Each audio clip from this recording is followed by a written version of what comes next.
This is going to be the third lecture for Chapter 7. The title of this lecture is American History Unit 4, Lecture 2, and this is going to be we're going to talk about Andrew Jackson and America. So the election of 1824 occurred, and it pitted John Quincy Adams against Andrew Jackson. And John Quincy Adams did defeat Andrew Jackson. However, Jackson won the popular vote, but did not get enough electoral college votes. This has happened not quite a bit, but about 5 or 6 times in American history where a candidate wins the popular vote but does not actually win the electoral college vote. And you should have learned a little bit about that in um, civics and economics. Henry Clay swung the election in the House for John Quincy Adams. So what happens is that if no candidate gets the certain amount of electoral votes to win the presidency, then the presidency goes to the House of Representatives and they actually vote. So there was a certain number. Today, that number is 270. So if none of the candidates gets 270 votes, then it goes to the House of Representatives. In 1824, I'm not sure because there wasn't, there's only so many states back then. So the election of 1824 continued. Adams is chosen as the winner, and he gives Henry Clay the job of Secretary of State. All previous presidents except George Washington had served as Secretary of State up until this point. So that would mean that Henry Clay could potentially be the next president after John Quincy Adams. Jackson's supporters, Jackson, who lost the election in 1824, called this the corrupt bargain because Henry Clay probably struck a deal with John Quincy Adams, and said, I'll make sure that the House votes for you if you give me a job in your cabinet later on. So Andrew Jackson and his supporters form what is now known as the Democratic Party to oppose John Quincy Adams, and Jackson opposes Adams at every turn throughout his 4 years, and kind of just bugs Adams about his policies throughout those 4 years that he is president. And that brings us to the election of 1828. By 1828, property requirements for voting were eased. So up until 1828, you had to, in order to vote, you had to be a white landowning male. Well, property requirements, or the requirements to own property, had eased. So in 1828, 3 times more people, and it shouldn't be people, but 3 times more white men that didn't necessarily have to own land voted. So the common people were the ones that backed Andrew Jackson, and this is the Andrew Jackson that won the Battle of New Orleans in the War of 1812, the war hero, and he ended up winning the 1828 election. Andrew Jackson did. He was a war hero, like I said. His nickname was actually called Old Hickory.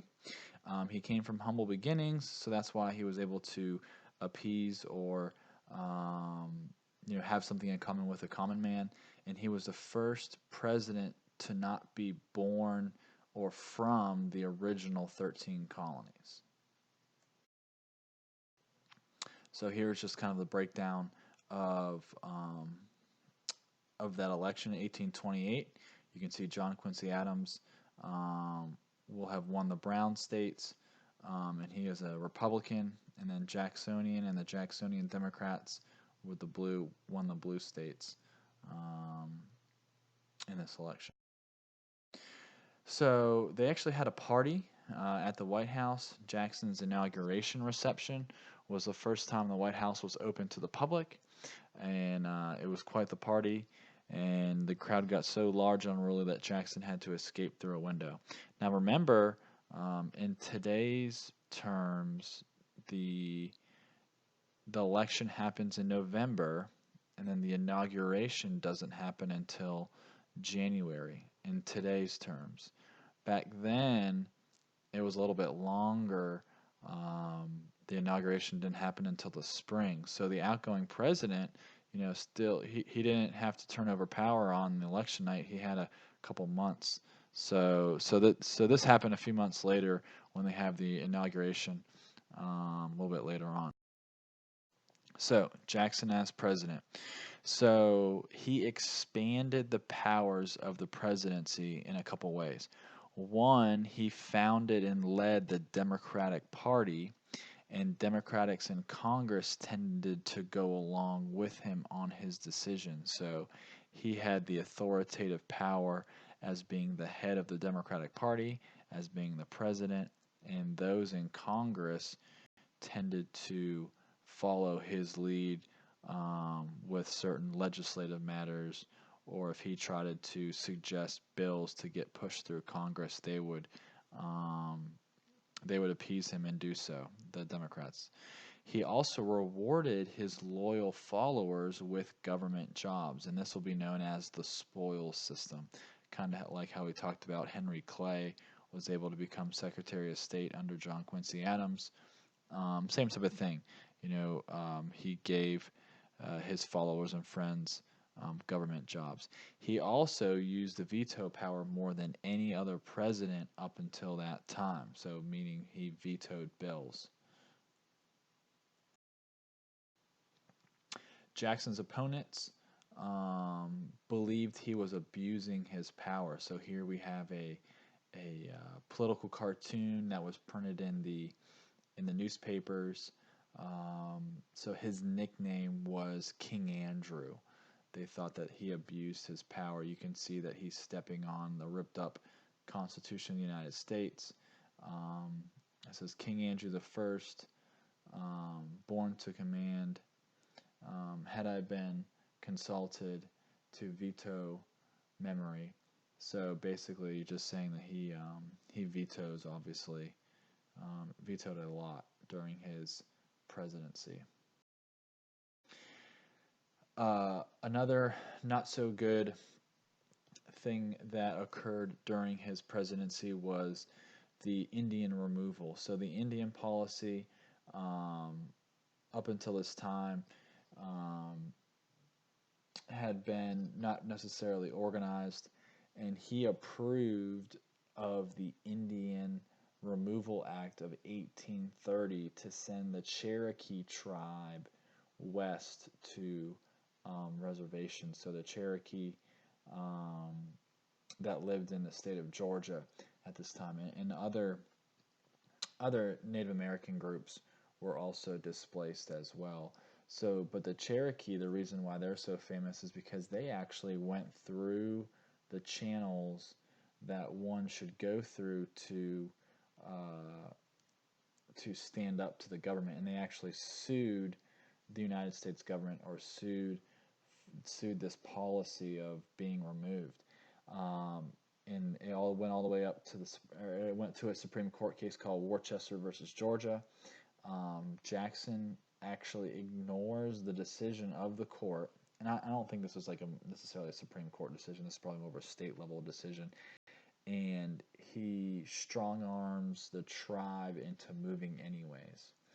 Okay, so it wasn't until 8 years later, after this Indian Removal Act of 1830, in 1838, the actual Trail of Tears happened, and it resulted in deaths of thousands of Cherokee, but not only Cherokee in Georgia, but also Seminole Indians in Florida, and other Native American tribes throughout the Southeast went on this Trail of Tears. Nullification. So Andrew Jackson feuds with Vice President John C. Calhoun over what was called the Tariff of Abominations, and this occurred in 1828. Calhoun will threaten to nullify the tariff or cancel it, and he Calhoun was a South Carolina native, and South Carolina decides that they may secede from the Union over this issue. So what this tariff of abominations is, and this was in your vocabulary, or you should know what it is it placed a tariff as a tax on imports and exports. Well, the South, if you remember, does not like taxes because they have to pay money to ship their cotton out of the country, or just to ship it in general. In South Carolina, being in the South, having a lot of cotton plantations, and they don't like this. So Jackson threatens to send the army um, to South Carolina if they don't abide by this tariff of 1828. Henry Clay authors a compromise for both sides to try to um, settle down either side. The National Bank. Jackson is opposed to the National Bank, and he saw it as an unhealthy link between the wealthy and the government. And he vetoes the bank's charter in 1832 and withdraws the government funds and puts the government funds, or the government money, into state banks known as pet banks. And this will eventually lead into an economic downturn for the country. Women and minorities. Native Americans, like the Cherokee, suffered greatly under Andrew Jackson, like we talked recently. Women and free African Americans still had no voting rights during this time period, and Jackson ignored the slavery issue to maintain his support in both the North and the South. So post Jackson or after Jackson. So Andrew Jackson's vice president, Martin Van Buren, will win the election of 1836. There will be an economic crisis in 1837 that hurts his popularity. We see a new political party, third party that is formed. It's called the Whig Party. It's formed by Henry Clay, Daniel Webster, and John Quincy Adams, and it kind of gains some popularity. William Henry Harrison, who was a Whig, will be elected in 1840, and he will die in elected president. And he will die in office 1 month later. He gave one of the longest inaugural speeches. So we talked about an inauguration. At the inauguration, that's when the incoming president officially becomes president, and it happened in the winter months. And William Henry Harrison gave a long speech, and he actually caught pneumonia, got sick, and died. So his vice president was John Taylor, and he becomes the first vice president to inherit the job. So they kind of give his presidency the nickname his accidency. His accidency.